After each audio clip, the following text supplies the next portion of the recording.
ओम शांति। 9 दिसंबर 2023 की मधुर महावाक्य। मीठे बच्चे, एक बाप के साथ सच्ची मोहब्बत हो तो बाप तुम्हें अपने साथ घर ले जाएंगे, सब पापों से मुक्त कर देंगे, स्वर्ग का मालिक बना देंगे। प्रश्न: अपने आप को खुशी में रखने के लिए कौन सी मुख्य धारणा चाहिए? उत्तर: खुशी में तभी रह सकते जब अपने आप से रोरिहान करना आता हो, किसी भी चीज़ में आसक्ति ना हो, 2 रोटी पेट को मिले बस, ऐसी अनासक्त वृत्ति की धारणा हो, तब हर्षित रहेंगे। ज्ञान का मनन कर स्वयं को हर्षित रखो। तुम कर्मयोगी हो, कर्म करते, घर का काम करते, खाना आदि खाते भी बाप को याद करो। स्वदर्शन चक्र बुद्धि में घूमता रहे तो बहुत खुशी रहेगी। गीत: ना वो हमसे जुदा होंगे। ओम शांति। मीठे मीठे बच्चों ने गीत सुना। यह है बच्चों की व आत्माओं की अपने परमपिता परमात्मा के साथ रूहानी मोहब्बत। यह रूहानी मोहब्बत सिर्फ तुम ब्राह्मण बच्चों की ही होती है।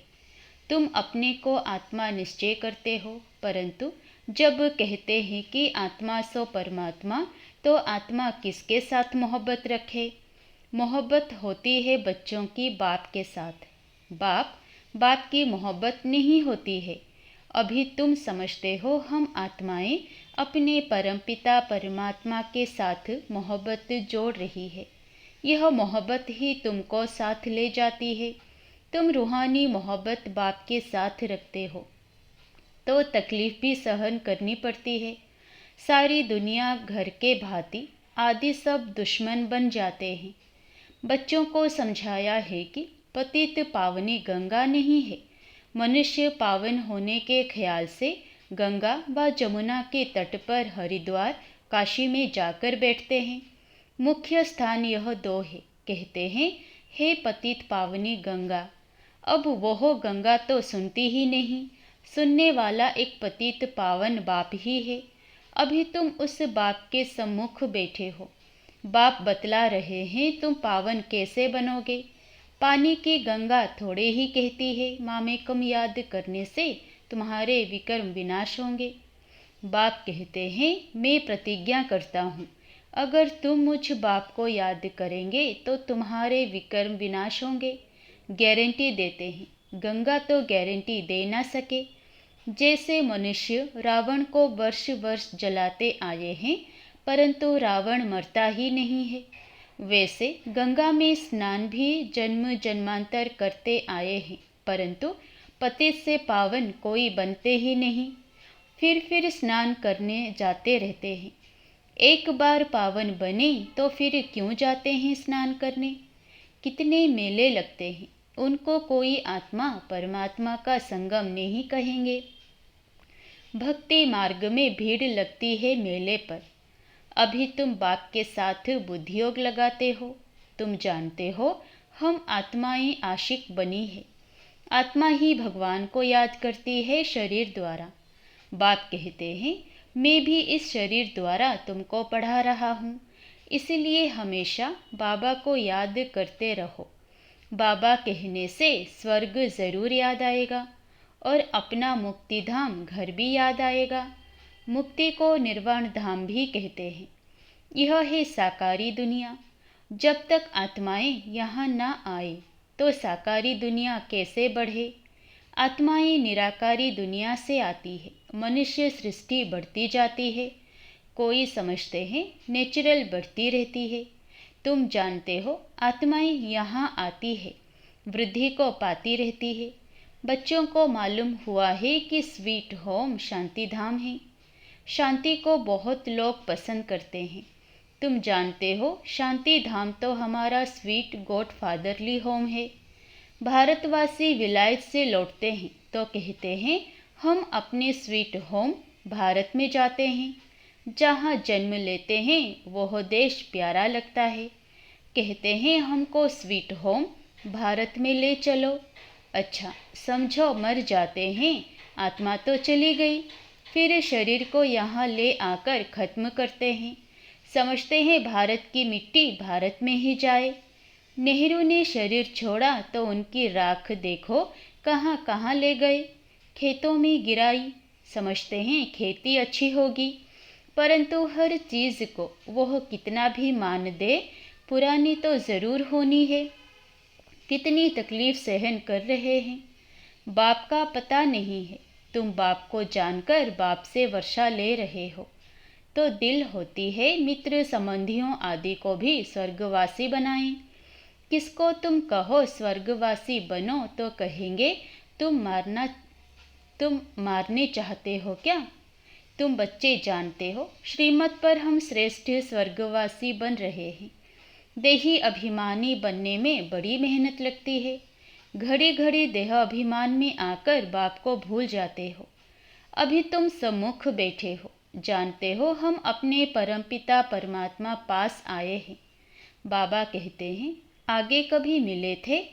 तो झट कहते हैं हाँ बाबा, 5000 वर्ष पहले। यह तुम्हारा गुप्त अक्षर है और कोई कॉपी कर ना सके। भल श्री कृष्ण का वेश धारण कर लेते हैं, कहते हैं हम आए हैं स्वर्ग की स्थापना करने, परंतु यह बात कि 5000 वर्ष पहले भी स्वर्ग स्थापन किया था, यह कह ना सके। तुम ही कहते हो बाबा 5000 वर्ष पहले हम आपसे वर्षा लेने आए थे। आपने राजयोग सिखाया था, यह आत्मा कहती है इस शरीर द्वारा अपने को आत्मा निश्चय कर और बाप को याद करना है। इसमें सर्वव्यापी की तो बात ही नहीं। यह भी नहीं समझते कि ब्रह्मा जरूर साकार में होना चाहिए, जिस द्वारा परमपिता परमात्मा सृष्टि रचते हैं। पतित पावन बाप आकर 100 देवी देवता पावन बनाते हैं। बाप ही स्वर्ग का रचयिता है, तो जरूर स्वर्ग में मनुष्य चाहिए। बाबा आकर तुम्हें स्वर्ग का द्वार बताते हैं। तुम कोशिश करते हो हम नरकवासी को स्वर्गवासी बनाएं। कोई बड़े आदमी को सीधा कहो तुम पतित नरकवासी हो तो कितना बिगड़ पड़ेंगे। अभी तुम जानते हो हम नरक से निकल स्वर्ग में जा रहे हैं। अभी हम संगमवासी हैं। हम आत्माएं अब जा रही हैं इस शरीर को छोड़ बाबा के साथ, बाबा के घर। यह है तुम्हारी रूहानी यात्रा। बाबा की याद में रहना है। समझते हो यह शरीर जहाँ तक रहेगा वहाँ तक यात्रा चालू है। कर्म भी तो करना है। भल खाओ पियो, खाना पकाओ, जितना समय मिले बाप को ज़रूर याद करना है। दफ्तर में बैठते हो, देखो फुर्सत है तो बाबा की याद में बैठ जाओ। बहुत कमाई है। ट्रेन में सफ़र करते हो, उस समय तो कोई काम नहीं रहता है। बैठे हुए बाबा को याद करते रहो। अभी हम बाबा के पास जाते हैं। बाबा परमधाम से हमको लेने लिए आया है। अच्छा, शाम को घर का खाना आदि पकाते हो तो भी एक दो को याद दिलाओ। आओ हम अपने बाप की याद में बैठें। पॉइंट भी एक दो को सुनाओ। हम स्वदर्शन चक्रधारी हैं। बाबा कहते हैं तुम लाइट हाउस भी हो, रास्ता बतलाते हो। उठते बैठते चलते तुम लाइट हाउस हो। एक आँख में मुक्ति, एक आँख में जीवन मुक्ति। स्वर्ग यहाँ था, अभी नहीं है, अब तो नर्क है। बाबा फिर से स्वर्ग स्थापन कर रहे हैं। बाप कहते हैं हम तुमको बहुत गुलगुल बनाते हैं, फिर तुम जाकर महारानी पटरानी बनेंगे। खद्दर की रानी नहीं बनना। तुम्हें 16 कला संपन्न बनना है, ना कि 14 कला। श्री कृष्ण 16 कला था। तुम बच्चियाँ कितने व्रत नेम आदि रखती थी, 7 रोज निर्जल रहती थी, कितनी मेहनत करती थी, परंतु श्री कृष्ण पुरी में जा ना सके। अभी तुम कृष्णपुरी स्वर्ग में प्रैक्टिकल में जाने लिए पुरुषार्थ कर रहे हो। श्री कृष्ण को द्वापर में ले जाने से स्वर्ग का किसी को पता नहीं पड़ता है। वास्तव में 7 रोज का अर्थ क्या है सो तुम अभी जानते हो। शिवाय बाप के और कोई को याद नहीं करना है। बाकी निर्जल आदि की कोई बात नहीं। बाबा को याद करने से तुम बाबा के पास चले जाएंगे। बाप फिर स्वर्ग में भेज देंगे। व्रत नेम रख तुम कितने दिन भूखे मरोगे। जन्म बाई जन्म कितनी मेहनत करते हो, प्राप्ति कुछ भी नहीं हुई है। अभी तुमको उनसे छुड़ाए सद्गति मार्ग में ले जाते हैं। तुम कहते हो बाबा कल्प पहले भी आपसे मिले थे स्वर्ग का वर्षा लेने।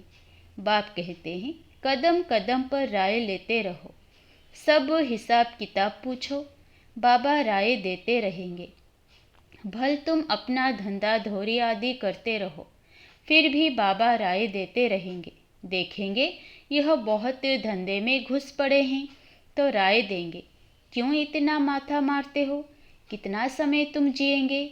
पेट तो एक दो रोटी मांगता है, उनसे गरीब भी चलते तो साहूकार भी चलते हैं। साहूकार लोग अच्छी रीति खाते हैं, फिर रोगी भी बनते हैं। भील लोग देखो कितने मजबूत रहते हैं और खाते क्या हैं, कितना काम करते हैं। अपनी कुटिया में वो खुश रहते हैं। तो इस समय तुम्हें और सब आशाएं छोड़ देनी चाहिए। 2 रोटी मिली, पेट भरा, बस बाप को याद करना है। तुम हो रूहानी बच्चे, परमपिता परमात्मा माशूक के आशिक बने हो। जितना बाबा को याद करेंगे उतना विकर्म विनाश होंगे, और जिसको याद करते हो उनसे जाए मिलेंगे। कई चाहते हैं साक्षात्कार हो, यह हो। बाबा कहते हैं घर बैठे भी तुमको हो सकता है। शिव बाबा को याद करने से तुमको वैकुंठ का साक्षात्कार होगा। श्री कृष्ण पूरी देखेंगे। यहाँ तो बाबा तुमको वैकुंठ का मालिक बना देते हैं। सिर्फ साक्षात्कार की बात नहीं, मेरे को याद करो क्योंकि मैं आया हूँ तुमको ले जाने। शिव बाबा को याद करना है, वही श्री कृष्ण पुरी का मालिक बनाने वाला है। श्री कृष्ण तो नहीं बनाएंगे। शिव बाबा को याद करने से तुमको वैकुंठ की बादशाही मिलती है। अब वह परमधाम से आया हुआ है, जरूर आए हैं तब तो मंदिर यादगार बना है ना। शिव का मंदिर है, शिव जयंती भी मनाते हैं ना, परंतु वह भारत में कैसे आते हैं यह किसी को पता नहीं है। श्री कृष्ण के तन में तो नहीं आते, श्री कृष्ण होता ही है सतयुग में। शिव का बड़ा भारी मंदिर है, श्री कृष्ण का इतना बड़ा नहीं है। सोमनाथ का मंदिर कितना बड़ा है। श्री कृष्ण के मंदिर में राधे कृष्ण को बहुत गहने दिखाते हैं, शिव के मंदिर में कभी गहने नहीं देखेंगे। अब वह शिव बाबा तो बड़े महलों में रहता नहीं, रहता है श्री कृष्ण। बाबा कहते हैं मैं महलों में रहता ही नहीं हूँ, परंतु भक्ति मार्ग में कितना बड़ा आलिशान हीरे जवाहरों का मंदिर बनाया है। जिनको शिव बाबा द्वारा स्वर्ग का वर्षा मिला है, उन्होंने उनका मंदिर इतना ऊंच बनाया है। यादगार के लिए कितना बड़ा मंदिर बनाया है, तो वह खुद कितने ना साहूकार होंगे। मंदिर बहुत अच्छा बनाते हैं। बॉम्बे में बबूरी नाथ में शिव का मंदिर है, लक्ष्मी नारायण का माधव बाग में है। बाप कहते हैं हम तुमको स्वर्ग का मालिक बनाते हैं, तो भक्ति मार्ग में तुम कितना भारी मंदिर बनाते हो, और अभी देखो कैसे झोपड़ी में बैठा हूँ। तुम्हारा भी नाम वाला होना है, तुम जानते हो हमारा फिर मंदिर बनेगा। हमारे बाप शिव के भी बहुत मंदिर है, कमाल है। जिन्होंने सोमनाथ का मंदिर बनाया था वो कितने धनवान होंगे। अभी तो कितना गुप्त हूँ, कोई को पता नहीं। तुम जान गए हो फिर कैसे शिव बाबा का मंदिर बनाना पड़ेगा। भक्ति मार्ग में आएंगे। मम्मा बाबा जो पहले नंबर में पूज्य बनते हैं, वैकुंठ के मालिक बनते हैं, फिर पहले पहले पुजारी बन मंदिर भी उनको ही बनाना है, तो दिल में कहेंगे ना हम ही पुजारी बन मंदिर बनाएंगे। ऐसी ऐसी बातों में रमण करने से फिर यह पुरानी दुनिया भूल जाएगी। आपस में भी ऐसी ऐसी बातें करनी चाहिए, तो तुमको खुशी बहुत रहेगी। अपने से रूह रिहान करो। सुप्रीम रूह बेट तुम्हारी रूह को रिझाते हैं, इस ज्ञान से हर्षित बनाते हैं। तुम कहते हो हम कल्प बाद फिर से आए हैं, अनेक बार बाप से मिले हैं, वर्षा पाया है, ऐसे ऐसे आपस में बातें करनी चाहिए। फिर तुम कर्म योगी भी हो, भल घर में खाना आदि पकाओ, खुशी रहेगी। तुम 84 जन्मों की हिस्ट्री ज्योग्राफी को जानते हो। हम अभी ब्राह्मण बने हैं, फिर देवता बन राज्य करेंगे, पुजारी से पूज्य बनेंगे, फिर महल आदि बनाएंगे। अपनी ही हिस्ट्री ज्योग्राफी सुनाते रहो। हमारी हिस्ट्री ज्योग्राफी चक्र कैसे लगाती है, इसको ही स्वदर्शन चक्रधारी कहा जाता है। तुम तीनों लोकों को जानने वाले हो, ज्ञान का नेत्र तुम्हारा खुला है। यह चक्र याद करने से तुमको बड़ी खुशी रहनी चाहिए। बाप को भी खुशी रहती है। अभी तुम सेवा में उपस्थित हो। तुम सेवाधारियों के मंदिर फिर बाद में भक्ति मार्ग में बनेंगे। अभी मैं तुम बच्चों की सर्विस में आया हूँ। तुमको स्वर्ग का पूरा वर्षा देने आया हूँ। जितना जो पुरुषार्थ करेंगे उस अनुसार स्वर्ग के मालिक बनेंगे। अच्छा, मीठे मीठे सिकिलधे बच्चों प्रति माता पिता बाप दादा का याद प्यार और गुड मॉर्निंग। रूहानी बाप की रूहानी बच्चों को नमस्ते। धारणा के लिए मुख्य सार। पहला, चलते फिरते लाइट हाउस बन सभी को रास्ता बताना है। सब आशाएं छोड़ एक बाप की याद में रहना है। बाप से राय लेते रहना है। दूसरा, ज्ञान की बातों में ही रमण करना है। अपने आप से बातें करनी है। स्वदर्शन चक्र फिराते सदा हर्षित रहना है। वरदान, योग की धूप में आंसुओं की टंकी को सुखाकर रोना प्रूफ बनने वाले सुख स्वरूप भव।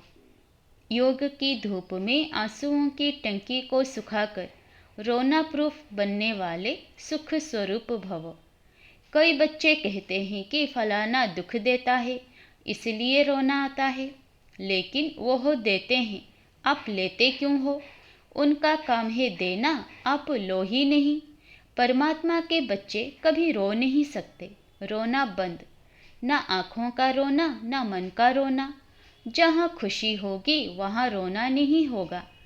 खुशी व प्यार के आंसू को रोना नहीं कहा जाता। तो योग की धूप में आंसुओं की टंकी को सुखा दो। विघ्नों को खेल समझो तो सुख स्वरूप बन जाएंगे। स्लोगन, साक्षी रहकर पार्ट बजाने का अभ्यास हो तो टेंशन से परे स्वतः अटेंशन में रहेंगे। साक्षी रहकर पार्ट बजाने का अभ्यास हो तो टेंशन से परे स्वतः अटेंशन में रहेंगे। अच्छा, ओम शांति।